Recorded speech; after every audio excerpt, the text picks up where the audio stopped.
The morning fog hung like a silent prayer over the village of Devapira. A soft mist curled between the roots of ancient banyan trees, where the earth whispered stories of old.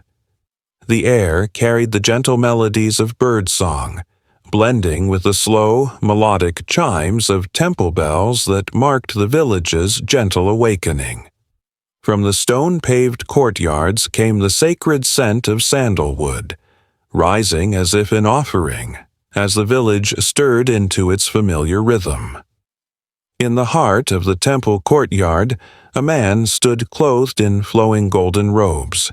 His forehead bore crimson tilak, the sacred mark of spiritual enlightenment. His name was Pundit Aarens.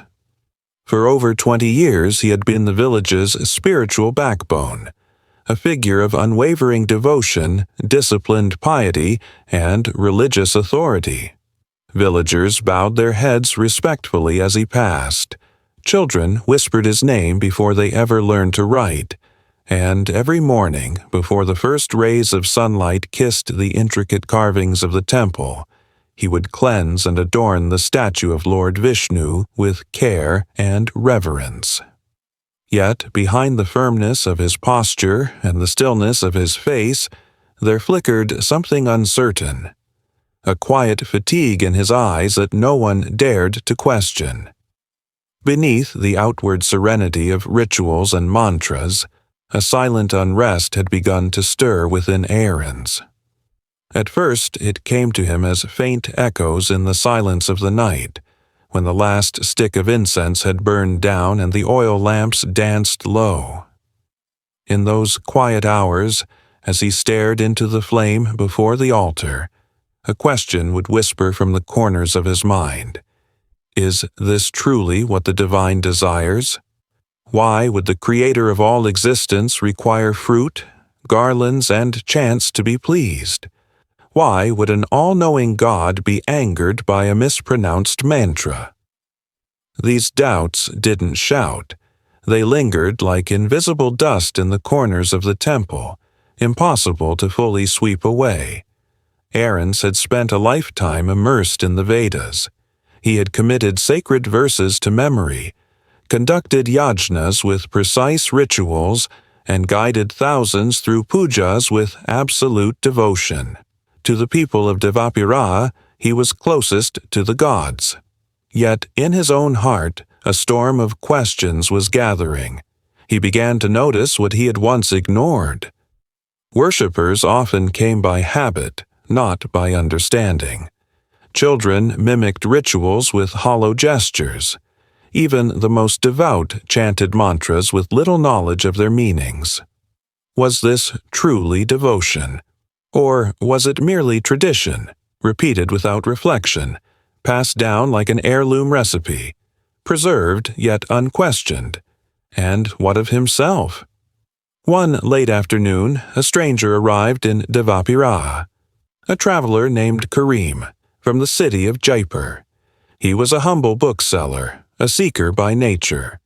Unlike the usual pilgrims who brought offerings to the temple, Karim carried only books. Among them was a Hindi translation of the Quran. Aarens had never paid much attention to teachings beyond his own tradition, but that evening something stirred inside him.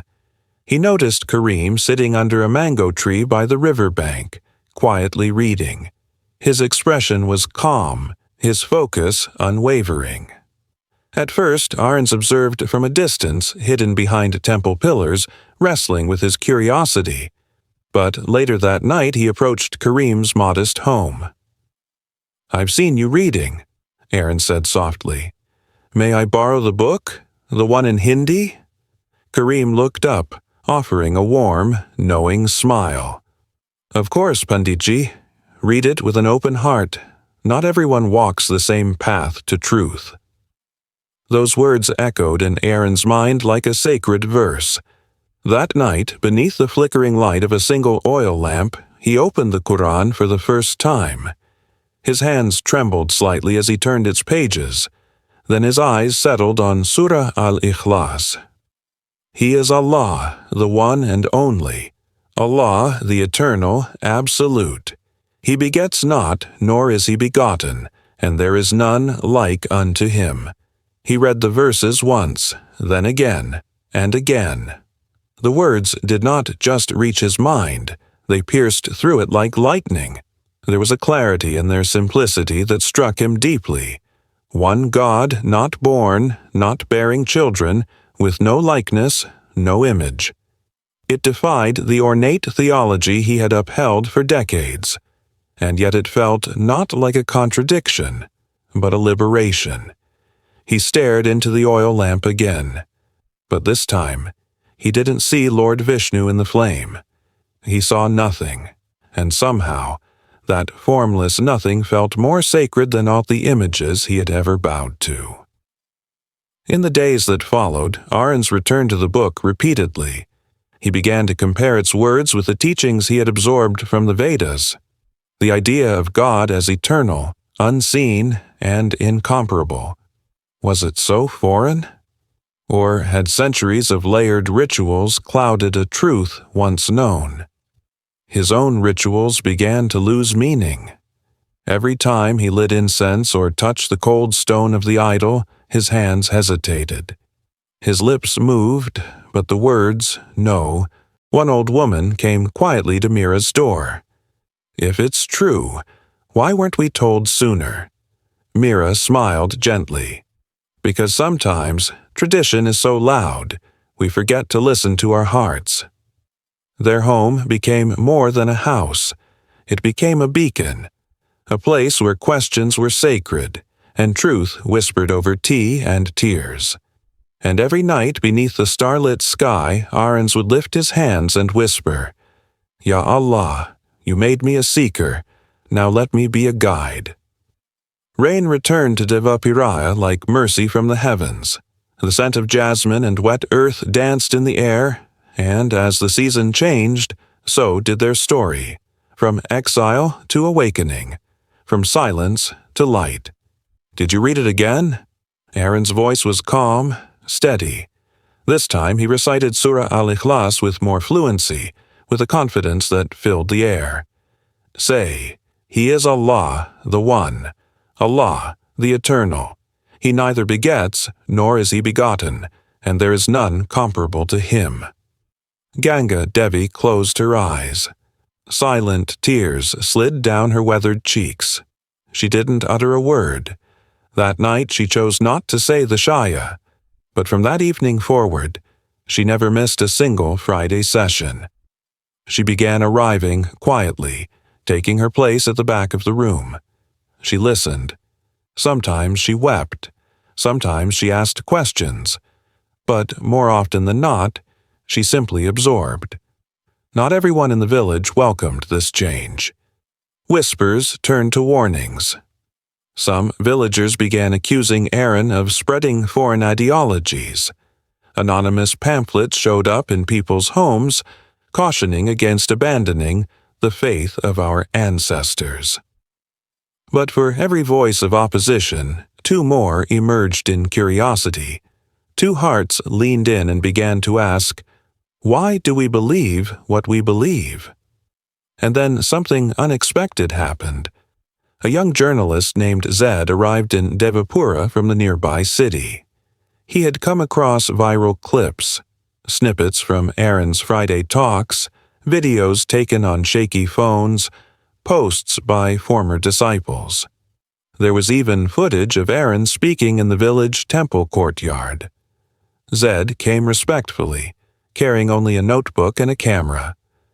Would you mind, he asked gently, if I make a short documentary? Just your story, your transformation. At first, Aaron hesitated. He never sought the spotlight, but Mira reminded him, you never asked to be a leader, but maybe Allah chose you to become one. So, with humility, he agreed. Zed filmed everything. Mira teaching children in the Hall of Light, Rajan leading discussions, Aaron sitting quietly under the neem tree, writing in his journal.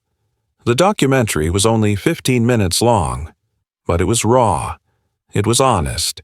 It was deeply human, and when it was released, it spread like wildfire. Across towns and cities, people watched. They saw the story of a former Hindu priest, one who had the courage to question, the humility to admit he was wrong, and the faith to follow truth wherever it led. Many cried. Some were inspired. Others were unsettled. Within days, strangers began arriving in Devapura, not to convert, not to argue, but to listen, to ask. Some had never set foot inside a temple or a mosque before, but they came. And yet the Hall of Light remained unchanged. No expansion, no banners, no donation drives. Just a space, a circle, a Quran, and hearts willing to receive. But not all hearts welcomed this peace. One morning, black leaflets appeared plastered across the village walls. They branded Aaron a traitor, an enemy of culture. They accused him of desecrating Bharatiya Dharma. Threats followed. Some even spoke of burning down the Hall of Light. Then came a call from the local police. Aaron was summoned. He went alone. No protest, no fear, just carrying 3 things: his Quran, his journal, and a worn copy of the Gita he had once taught from. Inside, the officer looked uneasy. "We've received reports. You're disrupting harmony," he said.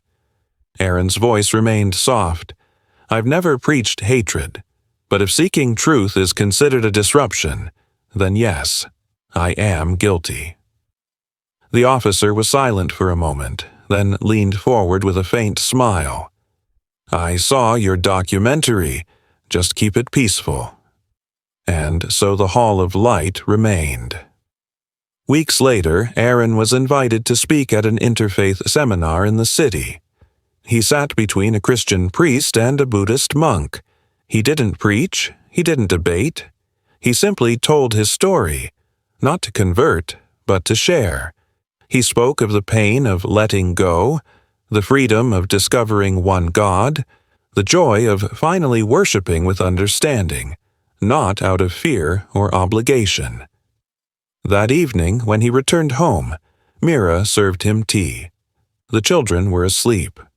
The porch was quiet. "You know," she said with a soft smile, "I used to think we had lost everything." Aaron looked at the moon rising above Devapura. "We didn't lose everything," he whispered. "We only lost our chains." And they sat together in silence, wrapped not in tradition, but in truth. Not everyone said it aloud, but Devapura was changing, and the chai